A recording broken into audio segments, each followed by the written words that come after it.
O professor Carlos de Sales é pesquisador dos sistemas de multimídia, com ênfase na engenharia de documentos e hipermídia do Laboratório de Telemídia da Pontifícia Universidade Católica do Rio de Janeiro e atualmente é membro do Comitê Gestor da Comissão Especial dos Sistemas Multimídia e Web da Sociedade Brasileira de Computação.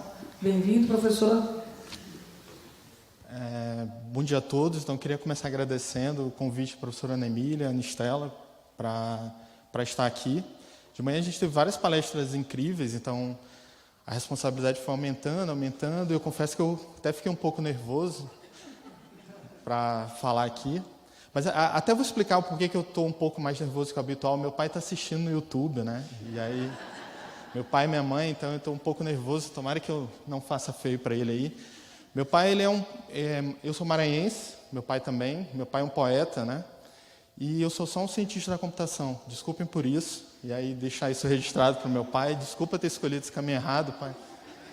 Eu vou tentar reverter isso com o tempo.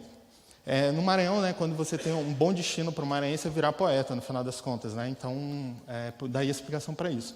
Na palestra aqui eu vou falar sobre multimídia e educação. Eu, recentemente, com muito orgulho, entrei na SUSUFA, obrigado de novo pelo convite. E nessa palestra aqui eu vou falar um pouco sobre multimídia e educação. E eu fiquei um bom tempo pensando em como começar, né? Para um cientista da computação também, a escolha de como começar ela é super importante. Dois cientistas da computação, por exemplo, um belo dia, foram fazer um trabalho em uma disciplina de banco de dados multimídia. E nesse trabalho eles projetaram a seguinte ideia: olha, eu vou nesse final de semana pegar uns computadores aqui e baixar a internet inteira nesse computador no final de semana. E foi assim que eles criaram o que a gente chama de web crawling, né? E a partir dessa ideia, que nasceu numa disciplina de doutorado, eles criaram o que a gente hoje chama de Google, e a gente usa de vez em quando. É um certo site que eu acho que alguns de vocês devem conhecer. E um cientista da computação, às vezes, tem que saber bem como começar, porque na maioria das vezes a gente não sabe como vai terminar. E aí, contar esse segredo para vocês, que é super importante. Então, eu resolvi começar do começo, né? Nada muito surpreendente, que é falando um pouquinho sobre o que é hipertexto, que é um pouco da base do que eu vou falar aqui. Então, texto normal, todo mundo sabe do que se trata. A gente lê lá um livro, a página 1 primeiro, a página 2 depois. O texto ele tem uma essência linear. A gente lê o conteúdo numa sequência linear e tem aquele conhecimento daquela forma. Quando a gente fala de hipertexto, a gente está falando de texto enriquecido com âncoras e elos. Então, a gente pode ter agora um texto que, em alguns pontos desse texto, você pode colocar âncoras nele e associá-lo com outras partes daquele texto. Então, você consegue fazer associação entre conteúdos diferentes espalhados. Tá? Essa ideia de hipertexto é o que a gente chama hoje em dia de internet, web, né, e assim por diante. A internet é um enorme documento multimídia, e aí, desculpa de novo minha visão de cientista da computação, como cientista da computação, a gente abstrai, decompõe e resolve problemas. Essa é a base do pensamento computacional. Então, eu sempre simplifico demais os sistemas, os processos e as coisas. E entender a internet como um grande, enorme documento multimídia é a minha forma de entender a complexidade que é essa dinâmica. Mas acho que tem outra forma também da gente entender, que seria compreender a internet, né? Fazer uma analogia com João e Maria. A internet é como se fossem bilhões de João e Maria que estão espalhados numa floresta, jogando migalhas de pão. E diferente de quando a gente está lendo um livro, que as migalhas de pão estão uma seguidas da outra, e aí você tem um único caminho para seguir até o final, esses vários João e Maria, eles brincam com a gente o tempo inteiro. Então, você vai catando uma migalha de pão, e, na verdade, na tua frente tem várias opções de migalhas diferentes. Você pode navegar dentro daquele conteúdo, e o caminho que você faz dá muito sentido àquilo que você está fazendo. Então, a internet tem a ver muito com isso, dá significado para a navegação, para o caminho que você está fazendo. Cada um de nós pode individualizar a sua experiência de como navegar dentro daquele conteúdo, navegar dentro daquele hipertexto. Não tem uma forma única de navegar. Um hipertexto é um grafo conexo, nem sempre completamente conexo, em que a gente coloca a informação lá dentro, e dentro desse ambiente a gente extrai informação, extrai conhecimento. Aqui nessa palestra eu vou falar mais disso, falar sobre como fazer educação nesse contexto também. Tá? Bom, e aí eu também, além de falar de hipertexto, eu queria também falar sobre multimídia, e é nada melhor do que usar o senhor Google lá e pegar várias definições, vários slides, que a gente tem várias imagens que tem explicando o que é multimídia, Multimídia também tem um significado diferente para várias ciências diferentes. Para mim, multimídia, na minha ciência, multimídia tem a ver com você ter várias monomídias diferentes, áudio, vídeo, texto, imagem, tudo isso sincronizado entre si. Então, quando é que você tem multimídia? Quando você tem um sincronismo temporal em que você consegue associar esse conteúdo diverso, áudio, vídeo, texto, imagem. E a gente acabou de ver muita multimídia na apresentação anterior. Multimídia tem esse significado. Bom, aqui eu vou pegar um exemplo. Vamos exemplificar isso, né, com algo concreto. E desculpe de novo, como cientista da computação, ir para falar de algumas coisas concretas. Esse aqui é o site de Yahoo em 1996. Né? O que a gente vê aqui? Texto, né? A internet era texto nesse tempo, e aí não é à toa. A internet era texto nesse tempo porque a largura de banda média da internet era bem baixa. Então, a gente acessava a internet através de um meio discado, por exemplo, e a intensos 33K de acesso, isso é muito pouco. E tinha uma regra máxima em todo web design, a gente tem que fazer páginas com 12K só, que é para conseguir baixar no teu computador em 5, 6, 7 segundos. Né? Então, todo web design criava páginas assim. E aqui a gente está olhando o Yahoo nos últimos dias. O que aconteceu? A internet passou a ser multimídia. O conteúdo passou a envolver muito mais vídeo, texto, imagem, e tudo isso sincronizado entre si. Nos dias de hoje, 61% mais ou menos do conteúdo, do tráfego da internet no geral, é apenas vídeo. 61% desse conteúdo.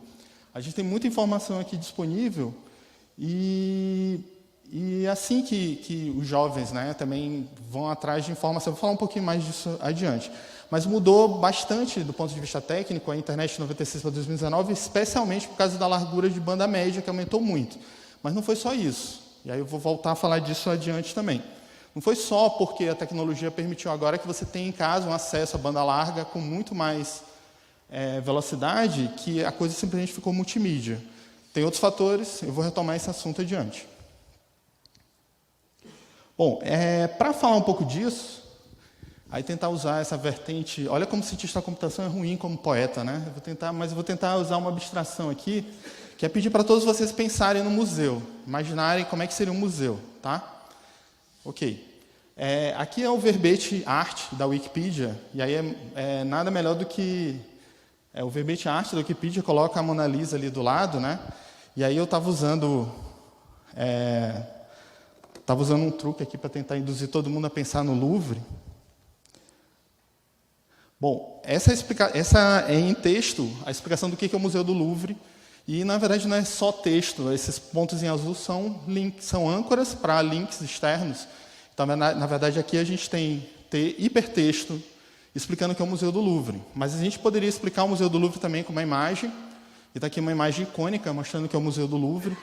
Mas, para quem já pisou no Museu do Louvre, para mim, a experiência de pisar no Museu do Louvre foi uma experiência transformadora. Para quem já foi lá, eu acho que vai conseguir ter uma visão um pouco mais muvuca, né, do que é estar no Museu do Louvre, menos poética aí sobre a situação toda, mas aquela imagem, essas imagens, em imagem, explicar o que é a experiência do Museu do Louvre é uma covardia. É pouco, né, para você ter essa visão do que é exatamente estar ali. Tem uma experiência no YouTube em 360 graus, você pode achar que ir lá até ter a experiência de entender o que é estar nessa muvuca aí através desse vídeo, né? E do que está no Museu do Louvre. Então, tem uma experiência 360 graus também, e tem um projeto interessante, a realidade virtual, que você consegue ter uma experiência mais individualizada, né? mais íntima com a Mona Lisa, através de óculos de realidade virtual, que é algo também bem interessante e bem intensa aqui. Tá? Bom, isso seria exatamente o que é estar no Museu do Louvre, porque eu tenho uma pergunta para fazer. E o cheiro do Museu do Louvre? Como é o cheiro lá? Como é que é a temperatura lá? Como é que é estar lá de fato? Como é que é você olhar para aquelas obras de arte e o arrepio que dá na hora de ter aquela sensação de estar do lado de algo assim? Esse slide está propositalmente em branco, porque eu não consigo falar para vocês como é que é o cheiro lá. Né? Não dá para eu expressar aqui, a gente tem uma mídia eficaz para fazer isso. Isso tem a ver com multimídia. Multimídia caminha para para a gente explorar um pouco mais dos sentidos do que só visão e audição. Quando a gente está trabalhando com vídeo, com imagem, a gente está trabalhando com a visão, com a audição. Mas será que são só esses sentidos que a gente pode explorar através de multimídia? Porque isso já é um grande desafio. Imagina o desafio, por exemplo, de você assistir a um vídeo e ter um áudio sincronizado com aquele vídeo em que o movimento labial ele tem que bater com aquilo ali, né? Esse sincronismo de lip sync ele já é algo bem complexo da gente resolver. O sincronismo temporal, e aí eu tenho um vídeo agora, eu preciso de legendas que aparecem sincronizadas com aquele vídeo. Eu quero agora criar um conteúdo multimídia não linear. Eu não estou mais falando daquele texto linear. Eu quero criar um tipo de conteúdo agora em que a gente possa navegar dentro daquele conteúdo. O meu aluno ele pode ter uma experiência individualizada para acessar aquele conteúdo, né? Como é que é o processo de construir isso? Bom, em relação ao multimídia, aqui tem um testbed de exemplo, né? Que mostra, por exemplo, nessa bagunça aqui, parece o Louvre, né? Parece como está na sala lá da Mona Lisa, mas aqui a gente tem, no item 1, é um dispositivo que tem cheiro, né? Que ele dispara uma essência, tem algumas essências ali dentro, e vetores de essência, então você consegue emular alguns tipos de essências específicas ali dentro. Então, de acordo com o vídeo que você está assistindo, pode ter uma essência específica. Aqui no item 2, a gente tem um Arduino e um ventilador, que ele dá um sentido mais tátil, né, para aquilo que você está vendo. Tem um mouse tátil ali do lado também, que ele vibra em algumas situações específicas. Tudo isso para dar um sentido de imersão maior para aquele conteúdo multimídia que você está assistindo. Luzes de LED também. Um testbed como esse, a gente consegue montar, tirando a parte do cheiro ali, que é um pouco mais cara, a gente consegue montar abaixo de R$100, não é algo tão caro assim, tá? Mas o que a gente pode conseguir quando a gente pensar em multimídia em outros sentidos diferentes do que visão e audição, né? E aí tem umas perguntas para fazer. Será que a gente consegue mais engajamento? Tem estudos que mostram isso, que em educação, um testbed como esse, ele provê um nível maior de engajamento, mais motivação para o aluno, que é um fator bem importante. É muito difícil a gente conseguir isolar esse fator numa pesquisa, por exemplo. Eu estou ensinando conteúdo de uma forma convencional, eu estou ensinando conteúdo usando multimídia. Como é que eu isolo o resultado, né? Já foi discutido aqui mais cedo sobre esse aspecto de medir o resultado, isso é muito difícil da gente inferir, mas a gente consegue medir a motivação, como é que a turma enxerga a experiência de assistir aquele conteúdo. Os resultados são difíceis, e a qualidade de experiência? A qualidade de experiência tem a ver com... um termo que vem da área de redes, né? No início de redes, a gente tinha o que a gente chama de qualidade QoS, qualidade de serviço, isso. E QoE ela vem com uma casca maior para esse aspecto de QoS, que é avaliar a experiência do usuário como um todo, né? Então, hoje a gente vê cada vez mais as pessoas consumindo vídeo, por exemplo, na internet. Tem uma técnica para isso que a gente chama de stream adaptativo. É um truque sujo. O servidor do outro lado lá, ele na verdade tem 3 ou 4 versões daquele vídeo que você está assistindo, com níveis de qualidade diferentes, e ele começa a te entregar no nível de qualidade menor, e com isso ele vai medindo como é que está a vazão da rede, né? Quantos quadros por segundo. Você precisa exibir 30 quadros por segundo para aquele vídeo aparecer no teu celular, no teu computador, assim por diante. Ele começa com uma qualidade menor. À medida que você vai assistindo ao vídeo, ele vai aumentando o nível de qualidade até o ponto que a tua rede consegue suportar. E aí ele trabalha com essas diferenças de qualidade e a gente consegue ver que o usuário não percebe. Se a gente faz até com 10% de alterações nesse nível de qualidade, o usuário final ele não consegue perceber. As mídias, as monomídias de tempo contínuo, elas normalmente são bem diferentes da mídia de texto. No texto, eu tenho que ter a garantia de que o conteúdo que eu estou entregando na tua casa, no teu celular, ele seja exatamente igual ao que saiu lá do servidor. Mas quando a gente está falando de vídeo, de áudio, não é bem assim.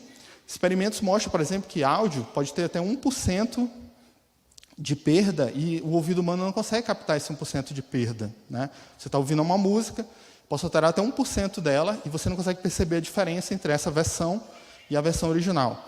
Em vídeo, a gente tem uma taxa de citação ainda maior do que isso para essa percepção. Então, qualidade de experiência tem a ver com fazer esse tipo de avaliação, tá?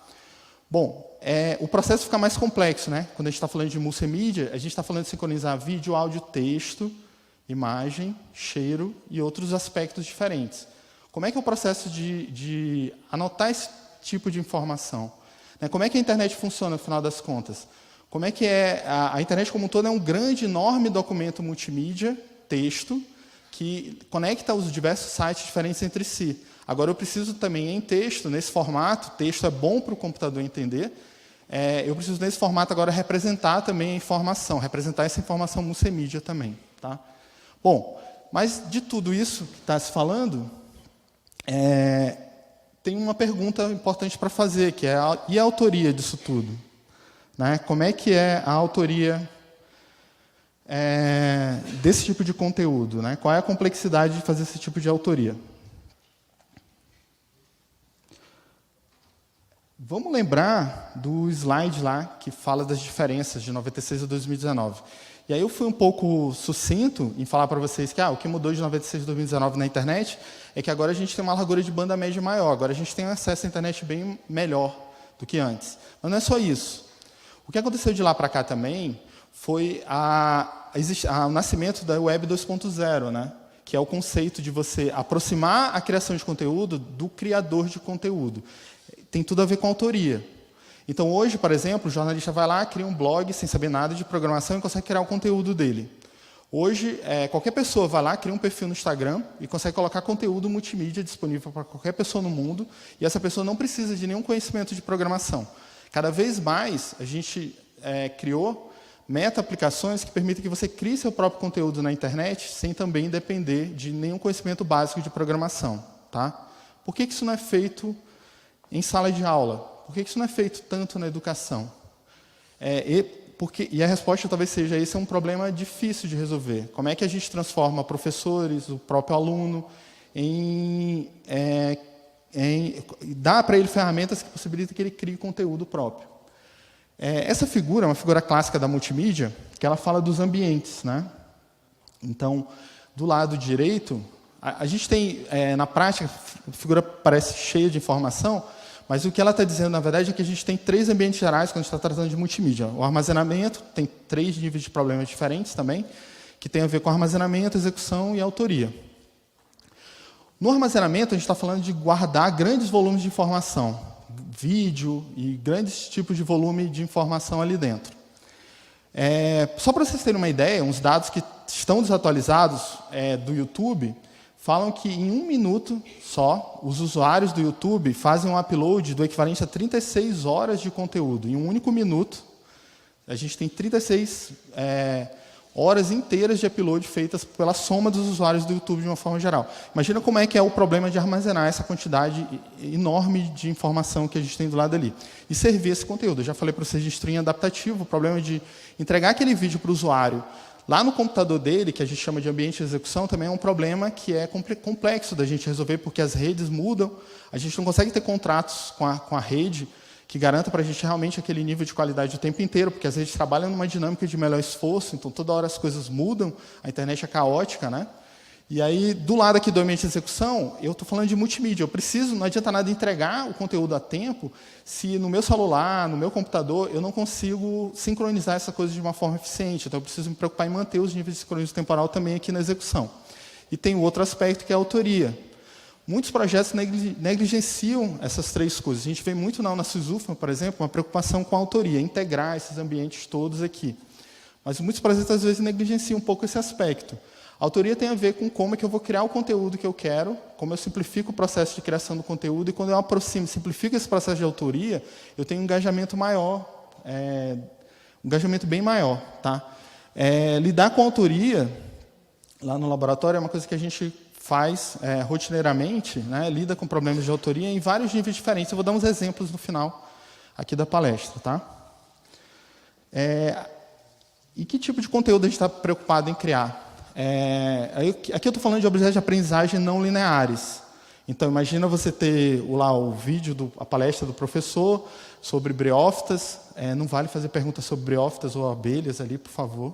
Eu sou um cientista da computação, tá? Tenham pena de mim. Então, aí tem uma palestra sobre briófitas ali, e ali o truque é que o professor está falando sobre aquele assunto, e aí a qualquer momento ele pode clicar num daqueles itens do ciclo de vida, e o vídeo sincroniza para aquele instante de tempo, para aquele conteúdo específico que está ali. Aqui a gente está falando da linguagem que essas novas gerações estão acostumadas a fazer. Né? Eu tenho uma historinha para contar, rápida, sobre meu filho também está me vendo, tá? Então eu preciso falar o nome dele também. O Matheus, ele não teve acesso à televisão por muito tempo. E aí um belo dia, a gente voltou, terminei o doutorado, voltei para São Luís, aí eu entreguei para ele uma televisão com um monte de canais de desenho, eu fiquei super empolgado. Aqui, filho, agora você tem 8 canais de desenho diferentes. E aí meu filho virou e falou, pai, que legal, então coloca para mim aí o desenho X, né? O desenho dos Thundercats. E aí eu virei, não, filho, não é assim que funciona a televisão, você troca os canais, o que estiver passando você tem que assistir. Ele, caramba, pai, eu tenho que assistir o que estão mandando eu assistir?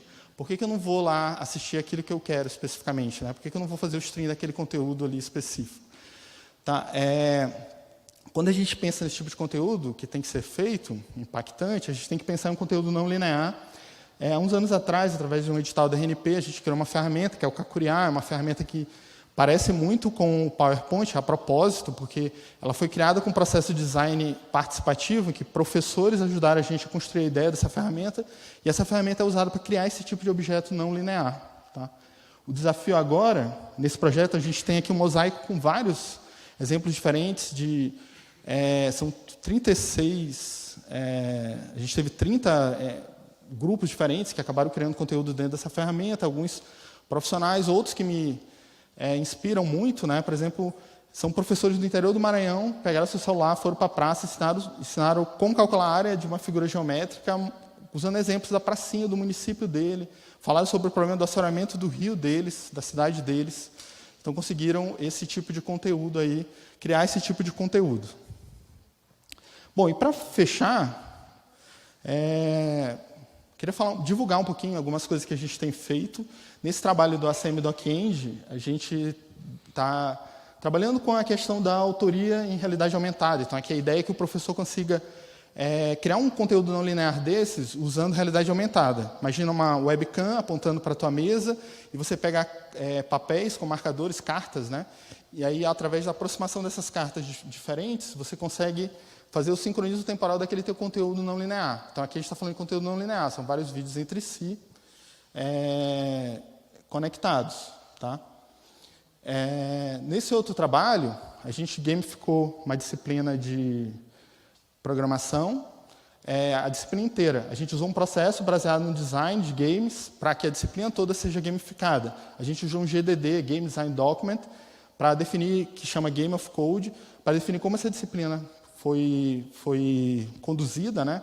O processo de avaliação foi gamificado.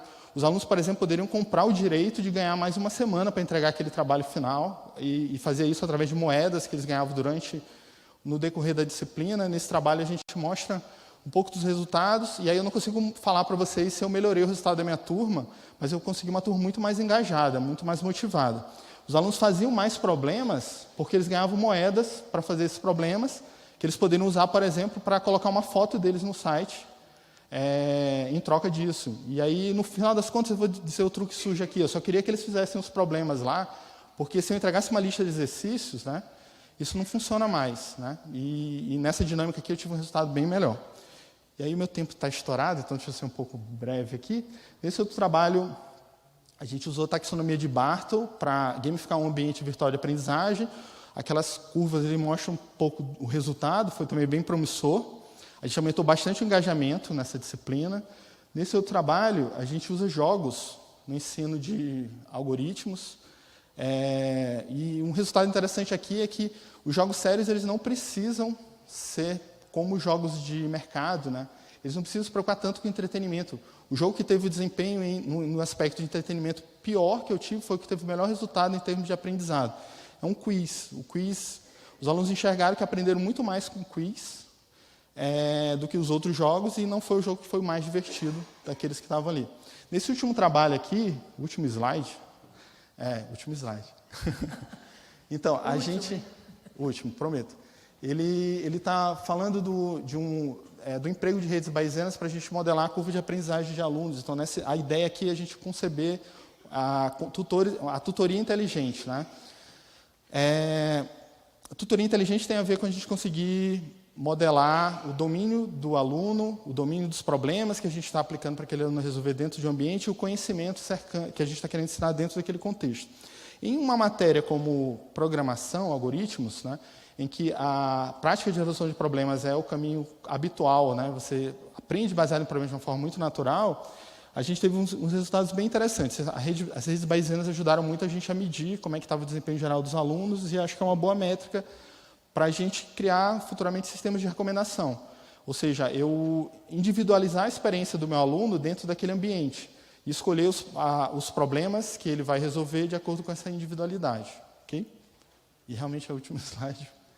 Obrigado. Obrigada, professor Carlos, pela apresentação.